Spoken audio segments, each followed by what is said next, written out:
Who hasn't picked anything since the conference setting? Who has picked so much? Who still wants to pick? Who doesn't know what picking is all about?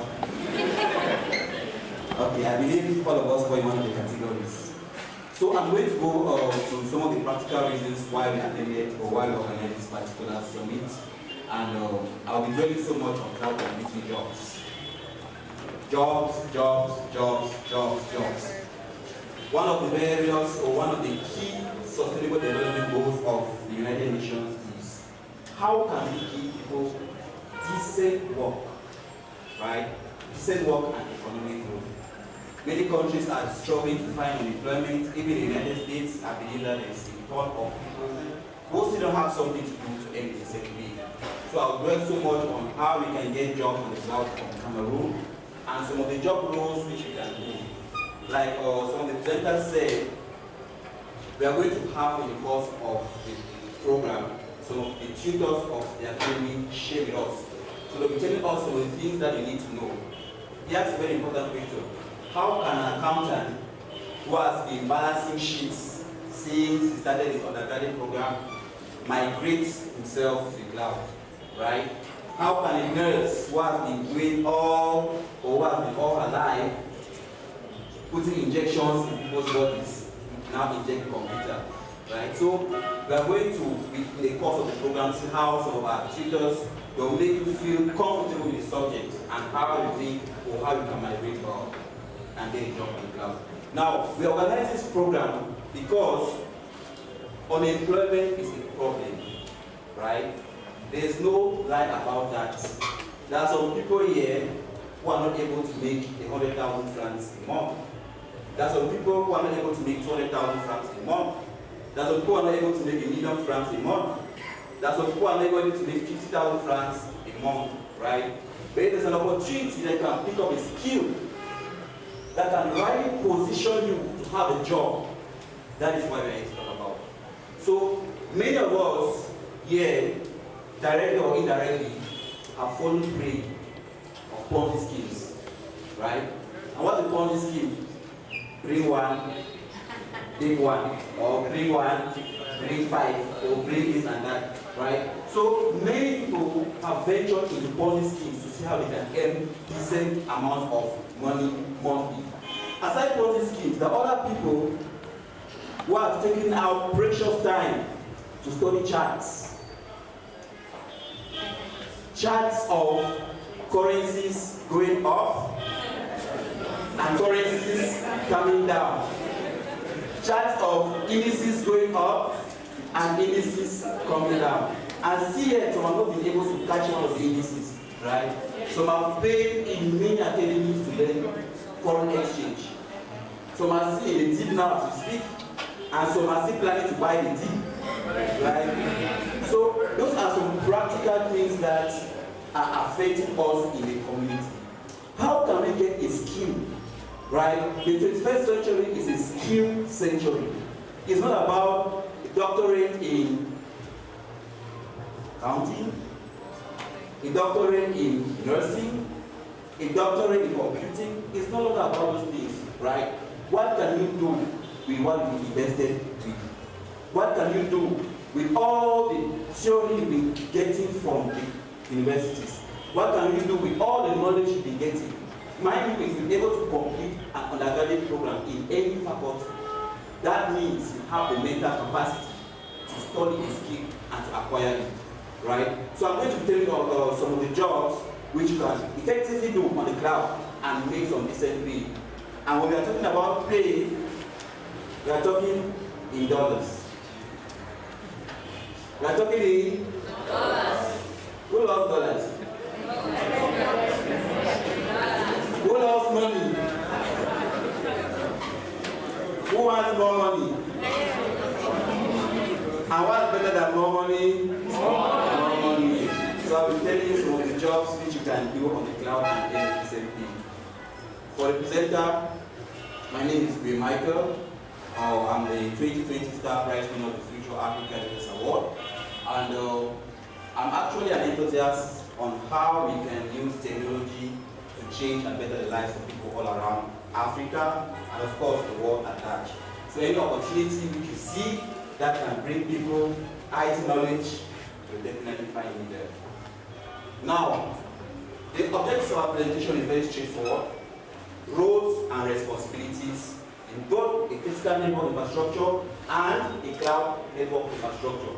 Now, they've mentioned several technical jargons here. For people who are still starters, some of the terms you are not yet familiar with, but some of the terms you get to know them over time. Now, we've mentioned physical infrastructure, like on-premise. Maybe some implementation was so high, but once you buy a computer, yes, I believe some of us have got computers here, or a phone, or any computer device, right? Once you buy this device, it has a memory, it has storage, and all of that. And this is what makes you to be able to send WhatsApp to somebody and come to somebody in Oya, right?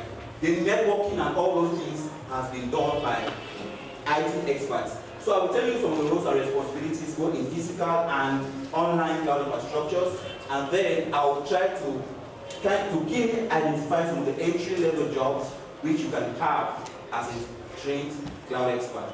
Now, for a physical network, every infrastructure has a physical network. A network is an interconnection of one or two devices, right? When we talk about network, it's good to understand what a network is. If I take, like now I'm presenting for my MacBook on the screen, these two devices are in a network. That's what permits me to do my presentation on the screen. Some of us, you want to go to the bank, EcoBank, to withdraw your money, right? You go sometimes and they'll tell you that there's no network. EcoBank servers are maybe crowded. EcoBank servers are maybe sending several requests, right? You might go to withdraw 10,000 francs, and there's a 2 million or 2 billion transaction, 3 billion transaction processing. Of course, some of those requests over time affect your computer. So, what are some of these jobs? Environment. An environment that is built on-premise. On-premise means devices that you can see, you can touch.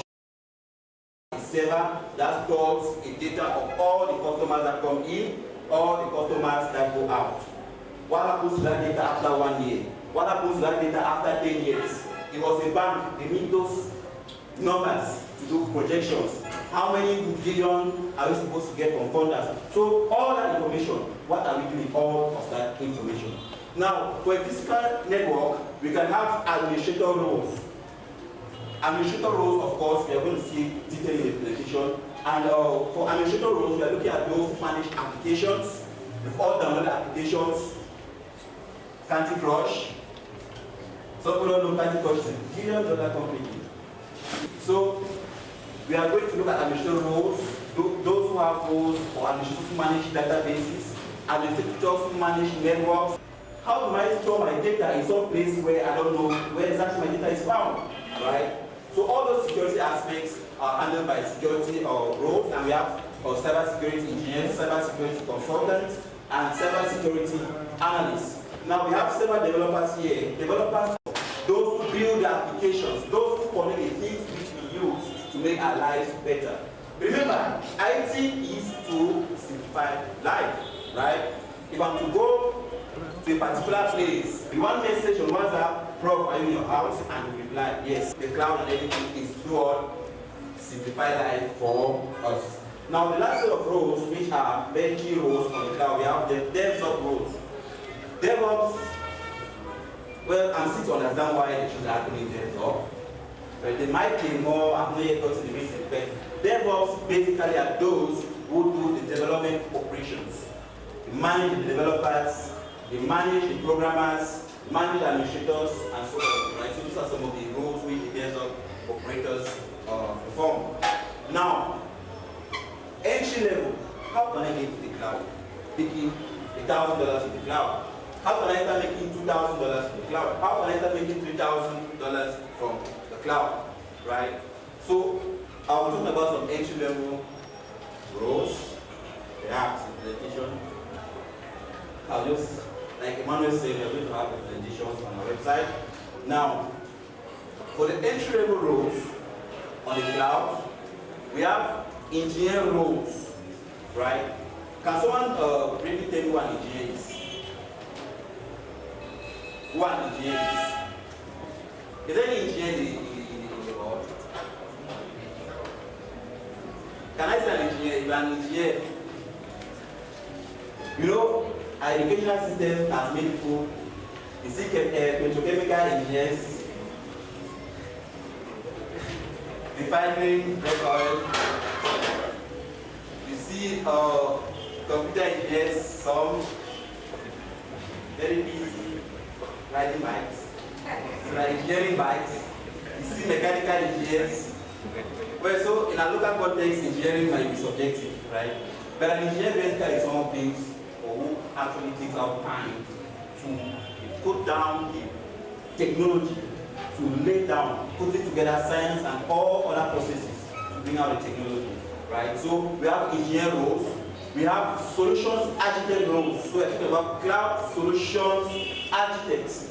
An architect is someone, if a company, for example, say they wants to build a cloud space, they'll call an architect. Mr. Architect, I want to build maybe a customer station and so on. So the architect takes time to build those solutions. We can have developer roles.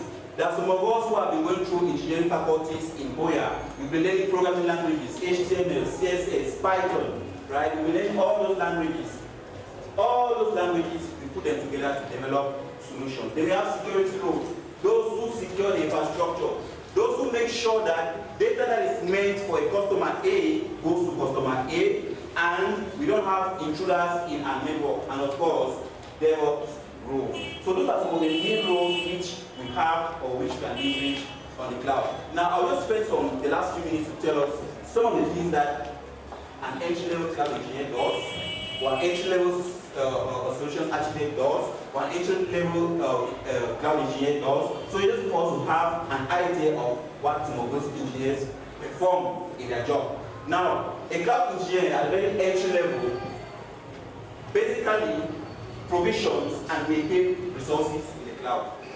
By provisioning, he makes sure that if we need 1 gig of memory, we get 1 gig of memory. If we need a 5 gigabit per second network connection, we get that, right? So his role is to provision and maintain resources in the cloud. Then secondly, a solutions architect does 24/7, all around the clock, technical maintenance and backup of our systems, right? So they make sure that at any given time, our systems are up and running. Now, a development engineer at entry level basically builds the networks which our solutions architects, our engineers, our developers, and everyone can use. And of course, our security guy is there to make sure no malicious code is running our infrastructure, no malicious individual is trying to get access to our data. So on that note, I will stop my presentation here, and like we highlighted, all our presentations will be uploaded to the JJTech site. After this, we share a form where you can scan your QR code and get access to all those resources. So I don't know if there's any question. We can take just one question, and then after that, we'll go on to the other series of presentations. Thank you. Any question? Wow, I'm impressed. That means people were listening. Maybe some were not listening, maybe some were sleeping, but I guess in the course of the program, you gain more insights. Thank you very much for your feedback.